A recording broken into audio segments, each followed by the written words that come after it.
You are tuned into the Power Chord Hour right here on 1079 WRFA, or if you're checking us out on the Power Chord Hour podcast on wherever you listen or on YouTube, thanks for checking it out. Lots of places to check this out. Very excited back this week with Ryan of the band Tokyo Rose, who, not a new band, but a band I'm kind of new to, actually. Last few months digging through the catalog and really liking it. Kind of one of those bands where I'm like, I love this. I just kind of missed them. So happy to be talking to Ryan. Last year, they did release, or reissue, I should say, New American Saint on Manic Kat Records to celebrate the 20th anniversary. So we'll get into all that and more with Ryan. Ryan, how you doing, man? Doing great. Thanks for the intro. Thanks for having me on the show. Oh, absolutely. Again, like the Tokyo Rose, I don't know how I'm like just discovering you. You fall right in my wheelhouse. Like I should have been listening to you forever, but it's such a treat to like have music to like find that, didn't come out like yesterday, like finding things where it's like, oh, I missed this. I always like the ones where they're like overlooked. So excited to talk like new old music with you, wherever you want to put it. Yeah, no, I mean, we were thinking about it the other day and I was on another podcast and trying to place us in like the continuum of, pop punk and emo, and we were definitely firmly in the MySpace era. Nice, nice. Yeah, I'm 30, like I'm 33, so the other thing is like you kind of fit where I probably should have been finding it. Sometimes I have the excuse of like, oh, your band formed too early and I was like 5 years old. But MySpace, that was shame on me, shame on me. But let's get into it. With Tokyo Rose, was that your first like for you, was that your first real band? Like what were you up to musically prior to joining Tokyo Rose? Well, Tokyo Rose was the first real band that we took on the road. I was in a ska band in high school, and like kind of in the height of the late 90s third wave, with the Less Than Jakes and the Real Big Fishes and Mighty Mighty Bosstones were still, they're kind of peaking, like getting on a major label and putting out the Let's Face It record. So myself and my our bass player Chris was also in a ska band, a different ska band in high school. And so we started playing shows then, but we didn't really like get signed or we didn't, put out CDs on any labels or do any extensive touring until Tokyo Rose. That was your first like so yeah, you were doing stuff before, but like your first real kind of like touring and out there doing that kind of stuff. What That's it. kind of what got you started into music? Like what set you off on that path of like not just hey, I want to listen to it, but like I want to like play music. Like what kind of originally did that for you? Yeah, both myself and Chris grew up in like Asian households, and so we had to play an instrument. Starting real young. I started with the piano, and I really enjoyed it. And then come to like elementary school, there wasn't really piano classes or anything, so I ended up picking up the clarinet, and then wanting to transition to the saxophone because saxophone was way cooler than clarinet. And then in about, I guess, between sixth and seventh grade, Green Day released Dookie. And that was like, oh man, like I love these songs. I want to learn how to play guitar so I can play these songs. And then I started my first like band for the talent show in seventh grade with some friends who I'm still friends with today. We ended up playing like in my parents' garage for our like eighth grade graduation. We played the talent show covering a Nirvana song, and then we covered a Green Day song later, and just a whole slew of 90s alt rock like Bush Machine Head. But then we also loved All and the Descendants. Yeah. We loved Green Day. Really, were into Rancid, so like started covering those bands too, and getting really into punk and kind of like the subculture around punk music and just punk culture. I was gonna ask you a little later on, but getting back to where you're talking about earlier, like being in a ska band and stuff prior to Tokyo Rose. One of the things, I mean, I'm in New York here, but something that I think is such an impressive thing is that New Jersey like pop punk ska scene of like mid late '90s into early 2000s. I mean, I take it you were a part of that, be it whether like was the band you were talking about, like were you playing shows within that scene? Like were you still, I mean, you weren't touring, but were you still kind of part of what was going on in that whole kind of realm? I know I'm saying statewide, but anybody who knows, that was an amazing time for music in New Jersey. Absolutely. We were part of the North Jersey scene playing the firehouses and the VFW halls and the converted skate rinks. And it was a bunch of kids putting on these shows, who just knew people or had like older brothers in bands who were trying to do it too. And, we kind of like lumped in with those guys playing a bunch of shows, a bunch of battle of bands. And we actually played, so the ska band I was in and still am in today is called Day 19. We won a battle of bands from Ernie Ball to play the Ooh. Vans Warped Tour like local stage in 1999. Um, yeah, and that was kind of like like our first foray into being around all these bands that we loved listening to and just being around the culture, like skate culture and just like that DIY ethos of the punk scene and of the Warped Tour. It just, like it enamored us, and kind of got us all into wanting to play in bands and write music and to be on the road. So another guy who was in that band Day 19 is my best friend in the world since seventh grade. This guy, Obi Fernandez, he's in a band called Westbound Train, who was on Hellcat and puts out music today, and they did the whole Warped Tour too. And it was just like that was kind of our introduction to this world, the New Jersey scene, and then eventually the Warped Tour, and then just like the culture of punk and ska, and yeah, this whole like chapter or timeline of life that that happened in the mid 2000s. It's such a, again, I wasn't part of that scene or anything, but I think it's so interesting.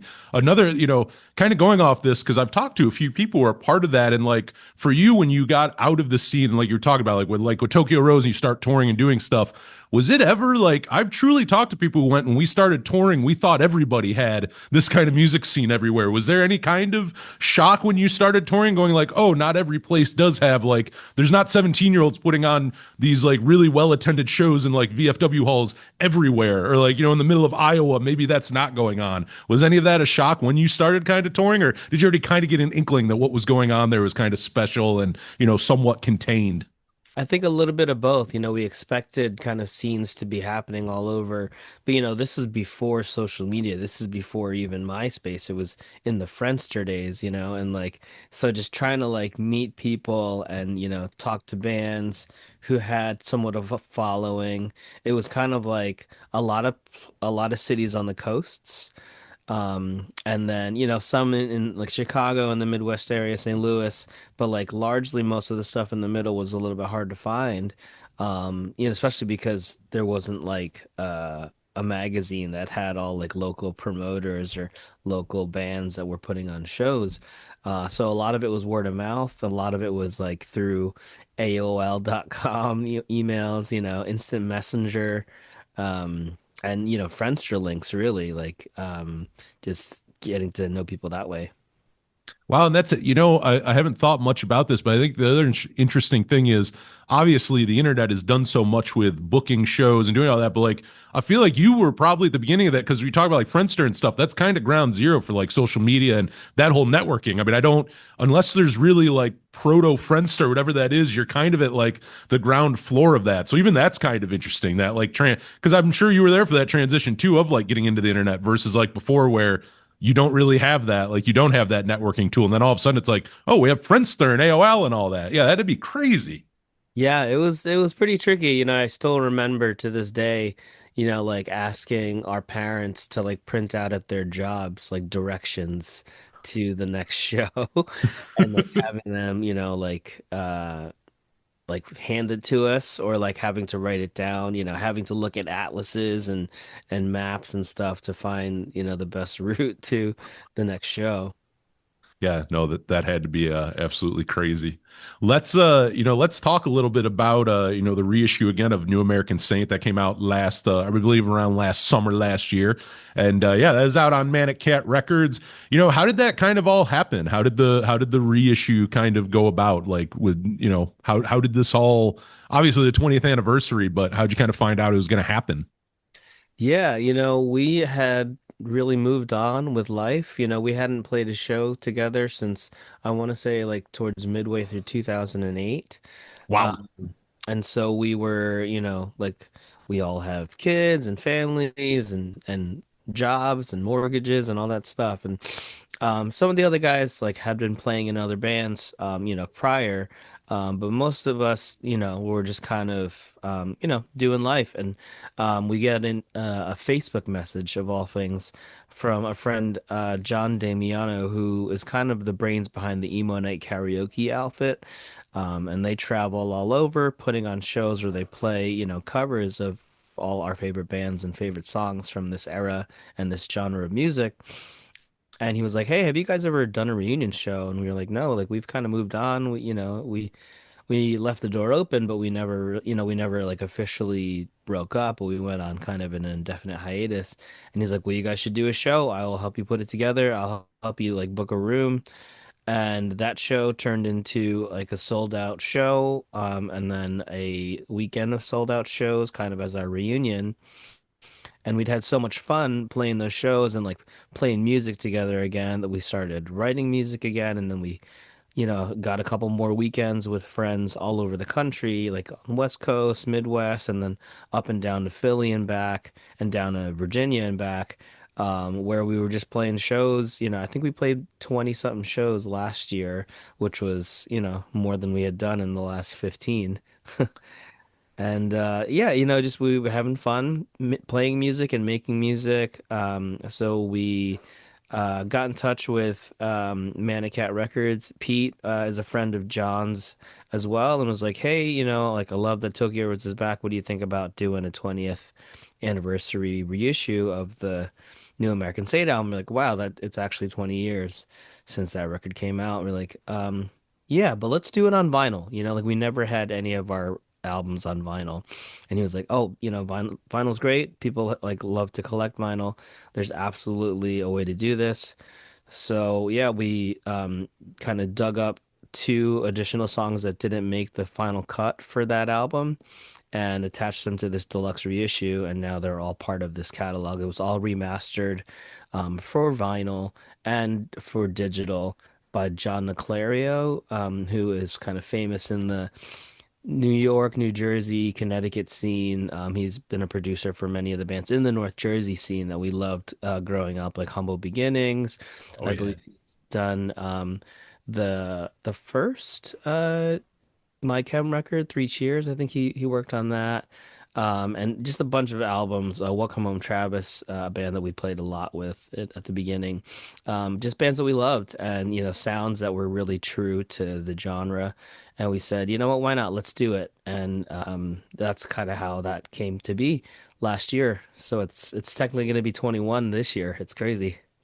And I know, like I was talking about earlier, like the Friendster and all the different eras. Like that's interesting too about the vinyl thing, because yeah, circa 2005, vinyl was not. It's so funny how things come and go. Like vinyl, most bands weren't pressing things on. Like I guess had you guys been around, maybe like I don't know, maybe like 5 years later, I feel like is when it started really being like the emo pop punk stuff. Most things would come out on like vinyl, but you kind of missed that window in time. So it's kind of cool to go back now and put them on record. Do you collect vinyl at all? I do. I have a pretty big collection. Mostly kind of classic stuff, like a lot of stuff that was kind of given to me by my dad because he also collects. But then just, stuff that I've been into, I've collected whenever I've been, in a used record shop. I'll usually pick something up. No, that is very cool to see it now on a vinyl. Let's talk a little bit about that record, and just as we approach the 21st anniversary, like what do you kind of think about like the making of that? Like take us back, like where was that album recorded? Who'd you guys end up recording it with? Yeah, so we had the distinct privilege and pleasure of recording with Matt Goldman down in Atlanta at Glow in the Dark Studios. He has since relocated to Nashville, I believe, but at that time, right around the mid 2000s, he was kind of in his heyday. He had recorded the first two Under Oath albums, records that we loved. He recorded albums for Amber Lynn and Copeland, bands that we really enjoyed playing with. We've done a few kind of week stints with Copeland at that point. So really loved the musicality and the kind of just the authenticity of the sounds that Matt got. I think right around the time that we were recording and kind of taking off, a lot of bands were kind of getting signed to like Drive-Thru Records or Victory Records, and Fueled By was starting to pick up as well. And those sounds were, more modern and more how do you say it was like it wasn't it was modern in a sense that it felt like it was made for digital. And our first record, Reinventing a Lost Art, we recorded with Chris Badami in New Jersey. He had also done some drive-through stuff, and he records straight to analog, straight to tape, and then he edits after in digital. But Matt Goldman did everything in Logic, which blew our minds because that's digital, but everything sounds so real and warm and like tangible.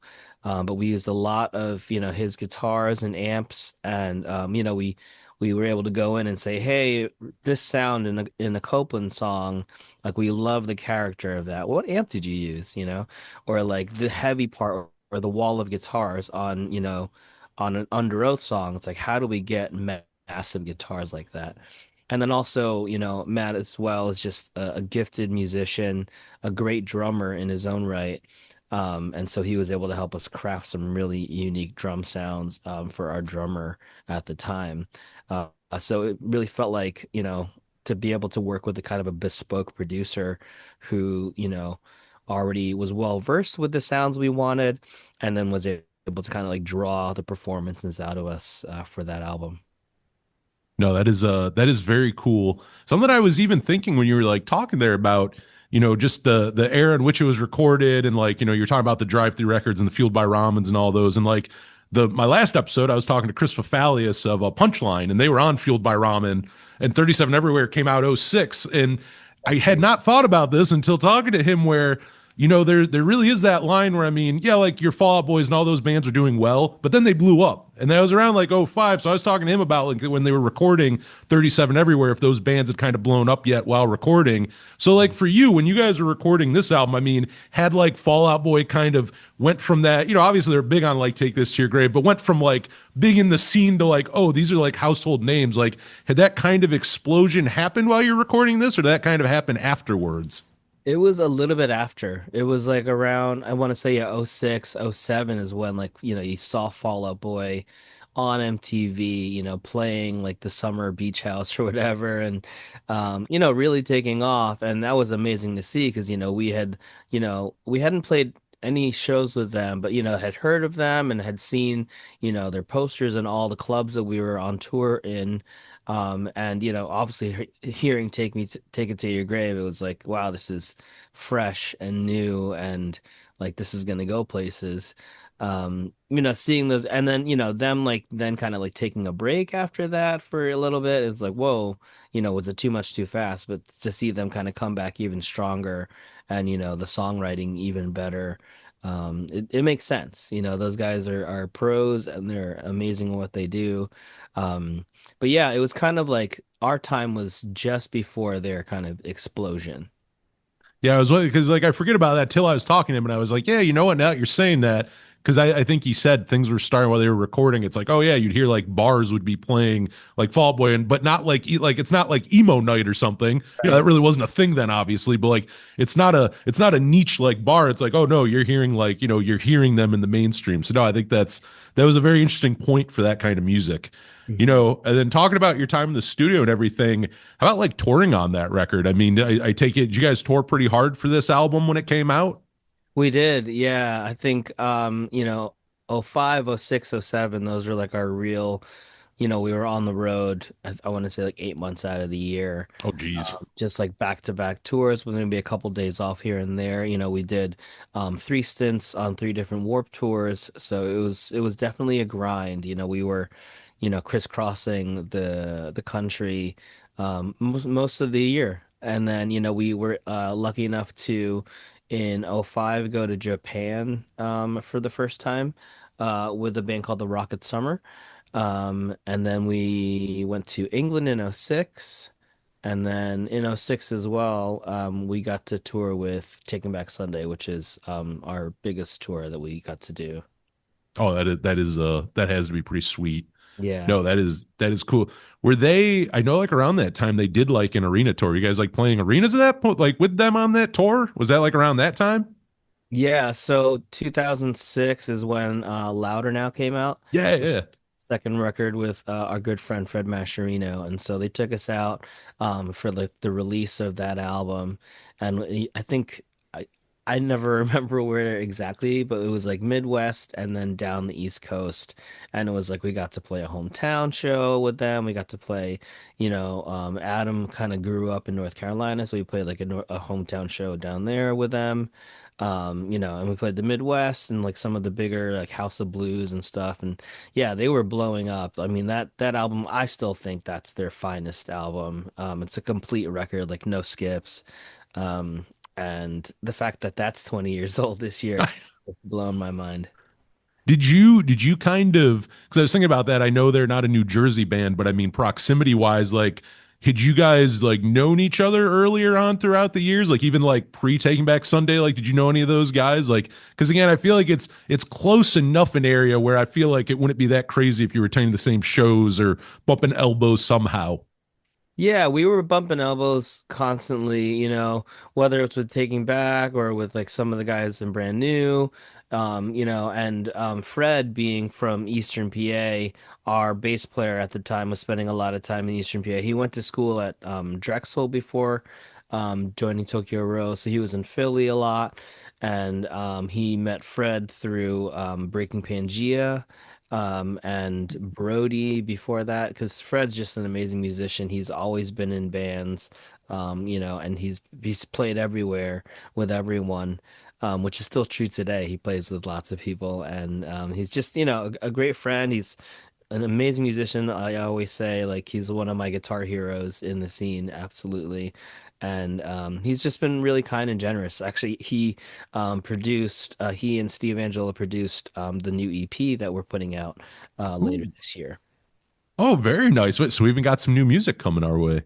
That's right. Sn- Oh, very nice, very nice. No, and I gotta agree with you. I mean, his vocals, I mean, I love and another one like terrible things he did after Taking Back Sunday is a crazy underrated. Like everything he touches, the guy's voice so good, the guitar playing, I mean, he's so good at everything he does. And production, it sounds like. Was that your first time doing like producing or working on music with him, like in that capacity?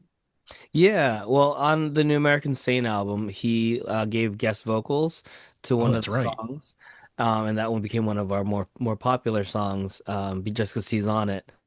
And we had done the recording with Matt, and then he had like his home setup, and he did his vocals at home and kind of sent them over, the internet and the clouds and whatnot.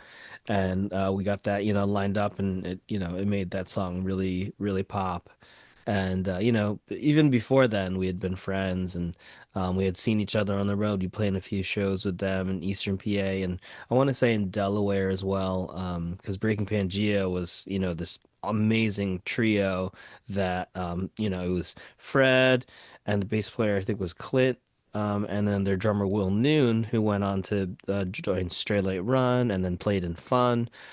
Just amazing musicians that you just wrote, these powerful, powerful songs. And Fred's vocal and guitar just like really carrying, and just the synergy between the three of them was always amazing to watch. No, and going back to very excited to hear you got new music coming.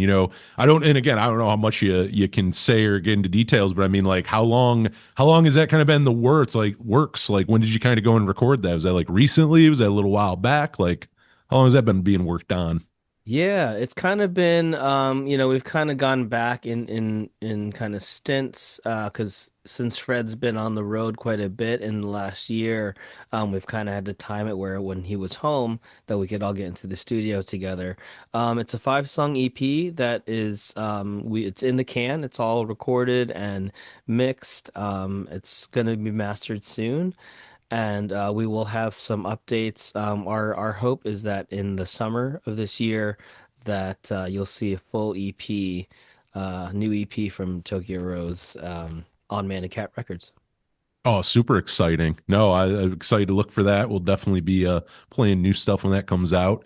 We're earlier, again, we were talking about New American Saint since that had its 20th anniversary last year. And then I was thinking about it. You got another 20th next year. You're the following record, the Promise and Compromise. So I was gonna say like when you kind of compare the two and the whole recording and writing a recording of them, what was kind of the biggest differences between those, of making those two records? Like, was it drastically different, or was it kind of when you went to go make that one as a kind of a continuation of kind of how you wrote and recorded New American Saint? Yeah, I think we kind of matured a bit. New American Saint was our attempt at kind of a concept album, in which the songs would kind of seamlessly flow into one another and kind of carry similar themes across, kind of the whole arc of the record, um, which was, exactly why we wanted it on vinyl. Because like you want to be able to drop the needle on it and just kind of let it go. That's the experience that we had designed for it. In recording The Promise and Compromise, we had been touring so much. So we were constantly writing, constantly revising, like on the road with an acoustic guitar in the van or something. And it was Promise was more of kind of a collection of songs and kind of a little bit more not experimental, but we tried some stuff that kind of harkened back to some of our I mentioned like our ska influences and some of our, like just heavier punk influences.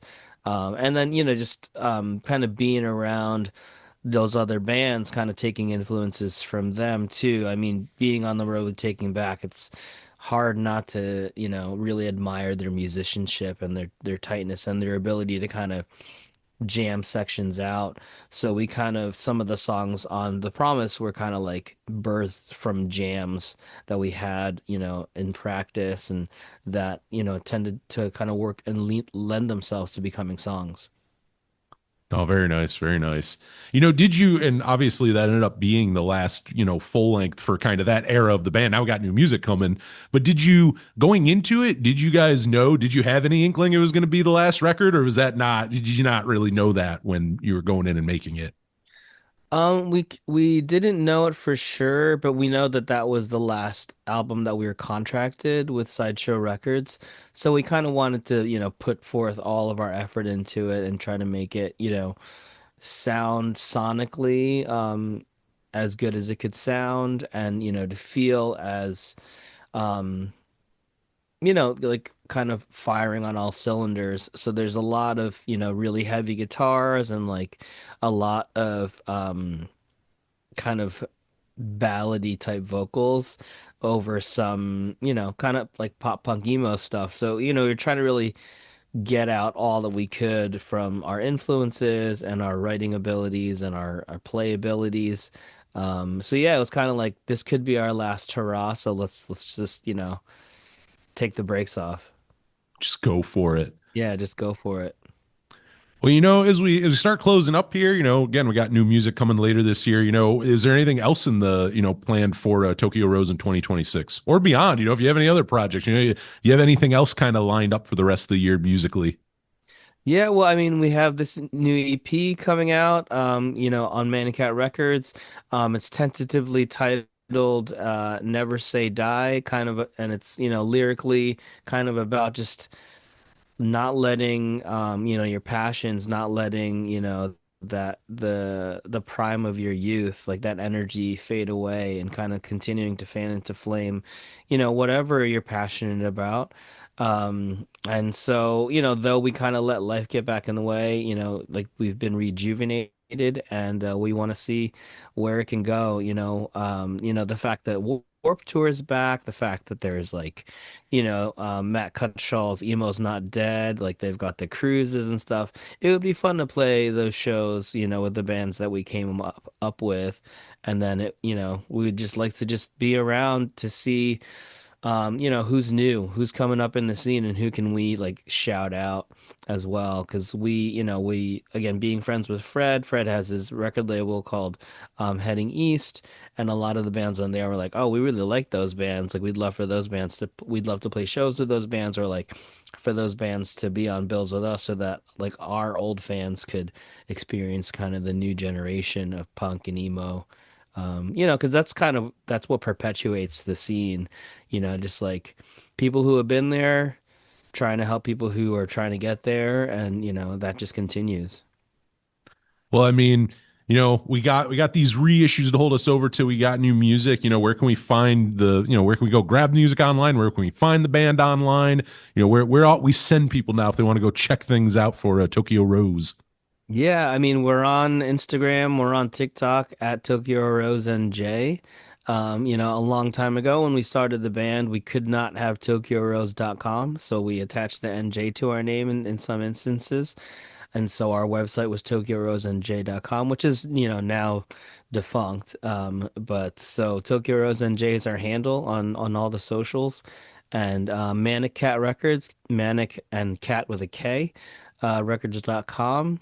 You can find our new music.